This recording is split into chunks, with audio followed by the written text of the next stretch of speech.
नमस्कार। मेरा नाम भाऊ तोरसेकर। आप देख रहे हैं प्रतिवाद। दोस्तों, बहुत सारे चुनाव हो गए और बहुत जल्दी अगले चुनाव आने वाले हैं। 4 राज्यों के विधानसभा चुनाव हो गए, एक केंद्र शासित पुदुचेरी का हो गया। जो बीजेपी का राज्य था, असम, बीजेपी ने संभाल रखा है। लेकिन बाकी 3 मुख्यमंत्री और उनकी पार्टियां अपने अपने राज्य के विधानसभा में बहुमत गवा बैठे, उनकी सत्ता चली गई। और फिर आगे क्या होगा? बीजेपी ने बड़ी भारी जीत बंगाल में हासिल की, जहां 10-15 साल पहले बोला जाता था कि बीजेपी का झंडा उठाने वाला कोई नहीं। ऐसा बंगाल बीजेपी बीजेपी ने जीत लिया। और जो कुछ आज केरल और तमिलनाडु में बीजेपी के बारे में बोला जा रहा है, वही तो 15 साल पहले, 12 साल पहले, 10 साल पहले बंगाल में बीजेपी के लिए बोला जाता था।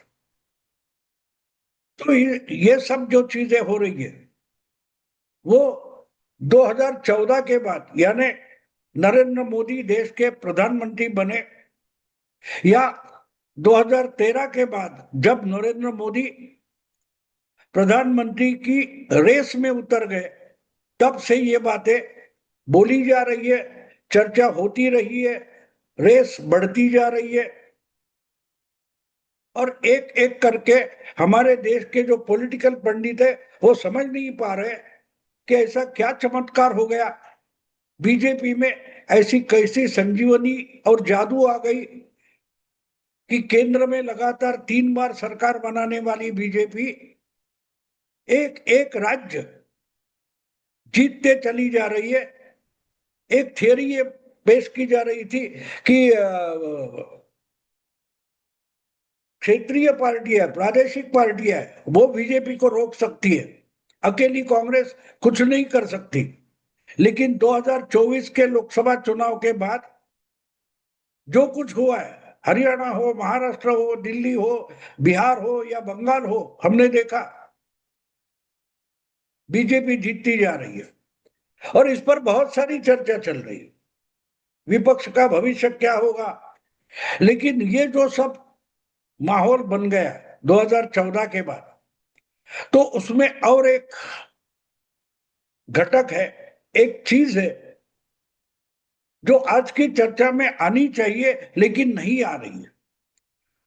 ये एक पहलू इंपॉर्टेंट है। अगर आप भविष्य की राजनीति के बारे में समझना चाहते हो, जानना चाहते हो, तो ये एक चीज है जो छोड़कर आप भविष्य की राजनीति को ओर नहीं जा सकते, ना सोच सकते।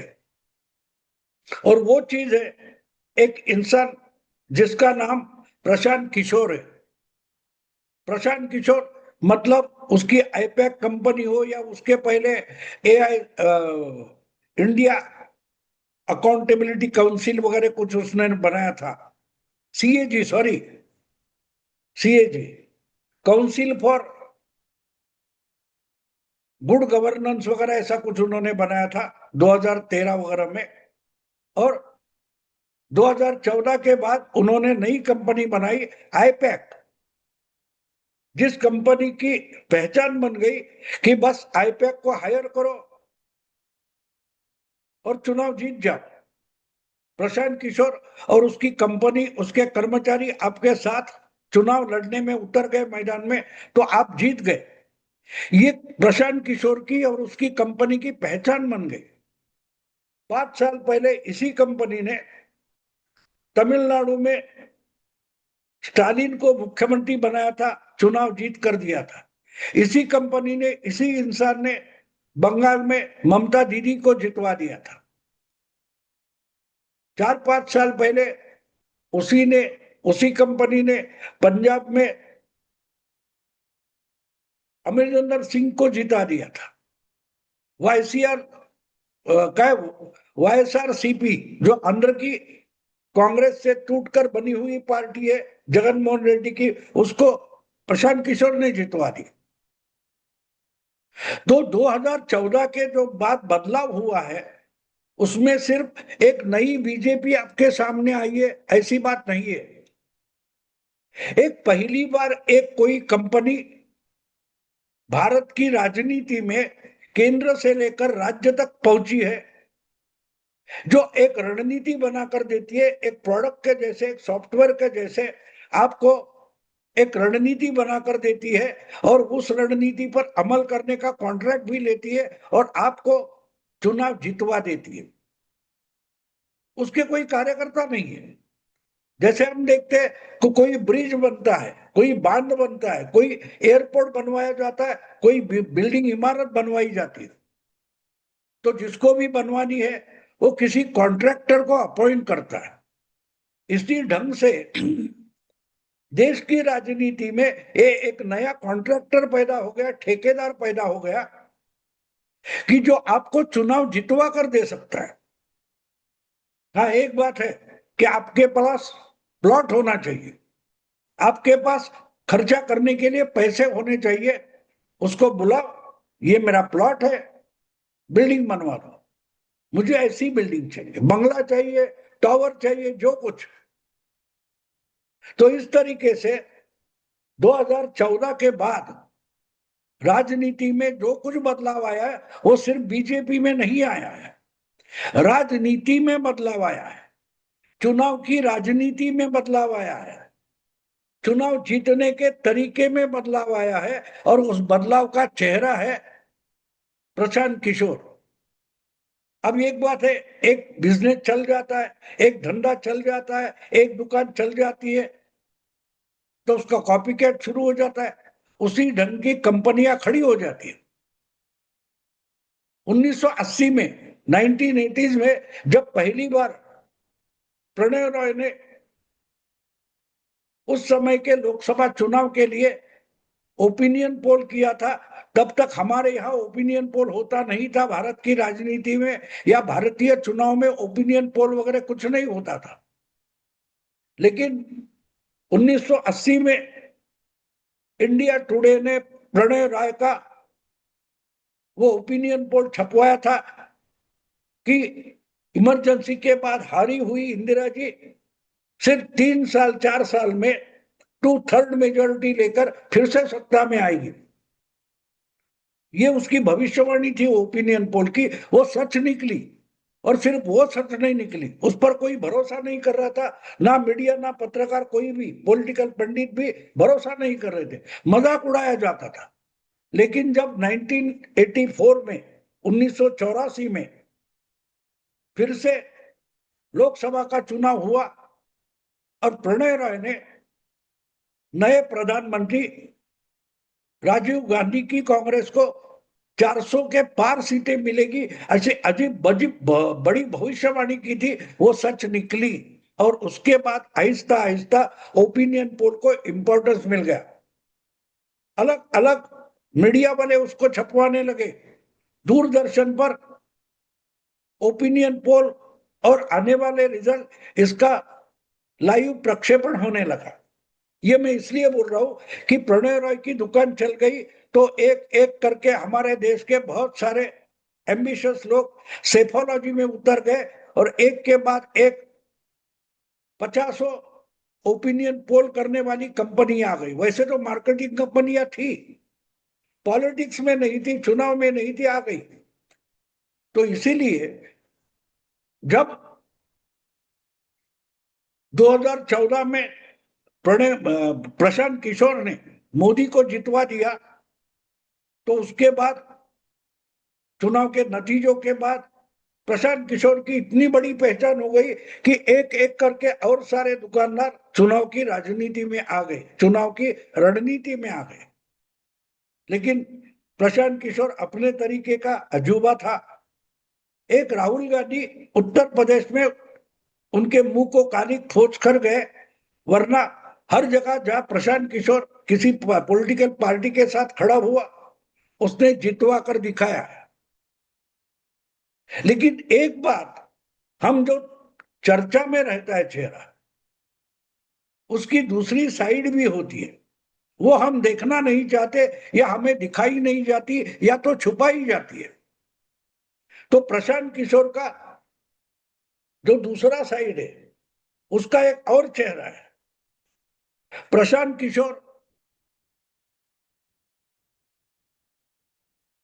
एक पार्टी को जितवा देता है, जो रेस में उसको जितवा देता है, लेकिन उस जीत के बाद नेक्स्ट चुनाव में क्या प्रशांत किशोर उसके साथ हो या ना हो, वो पार्टी जिंदा रहती है, मर जाती है।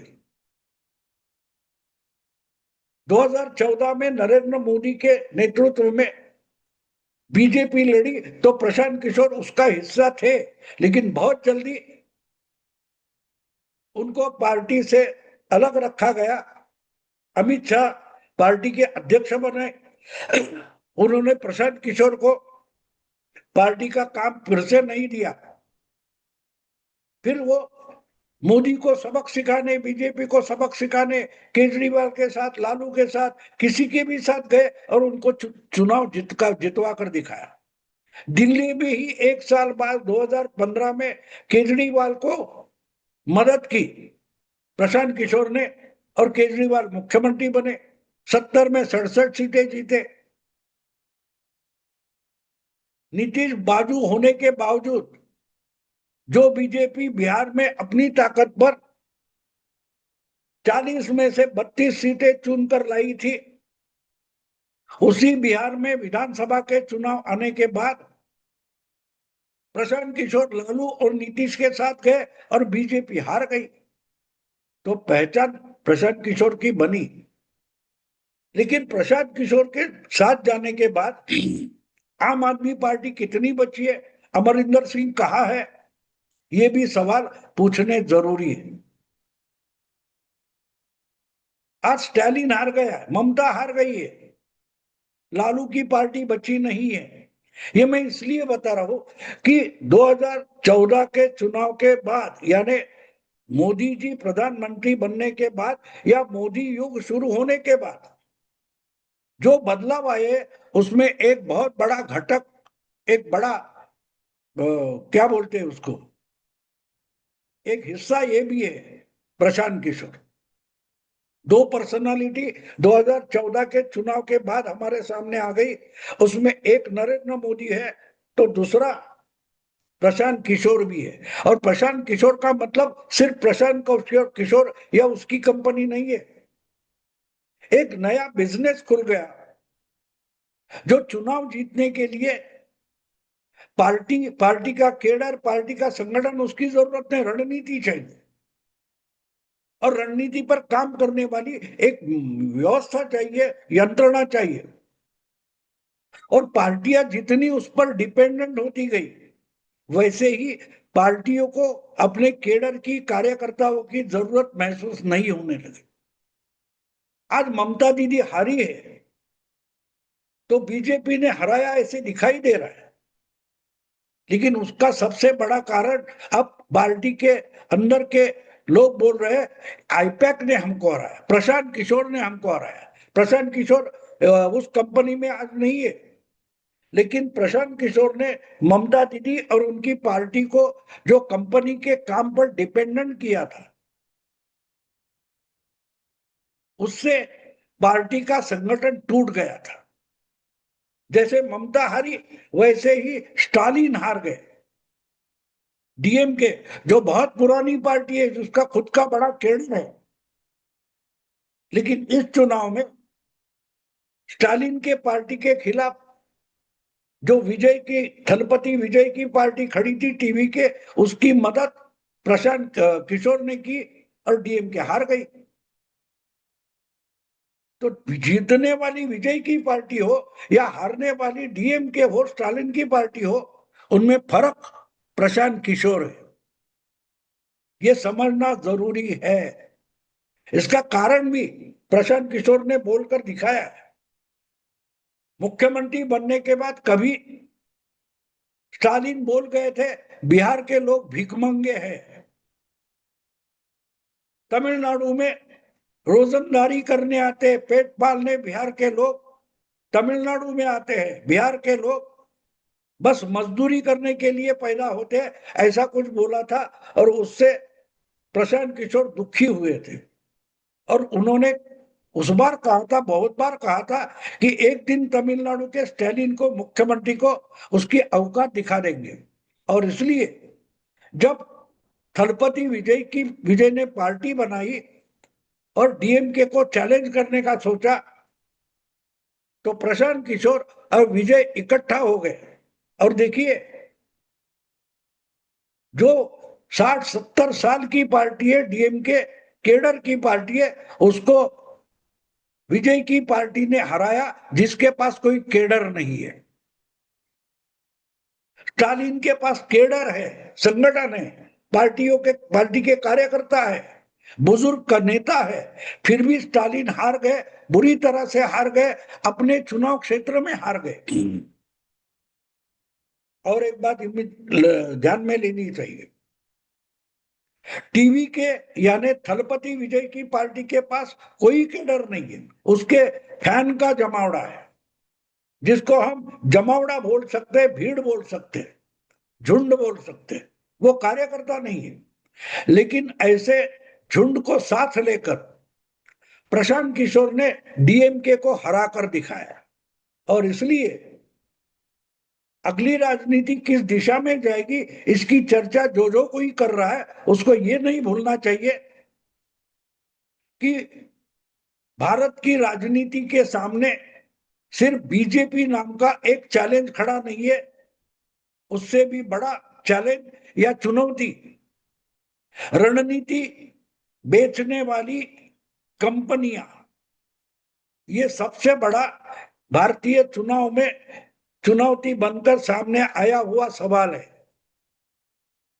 ऊपरी ऊपर हम देखते हैं कि विजय थलपति ने स्टालिन को हराया या बीजेपी ने ममता को हराया, लेकिन असलियत में उनको हराने के लिए उनको इतना दुबला कमजोर किसने किया?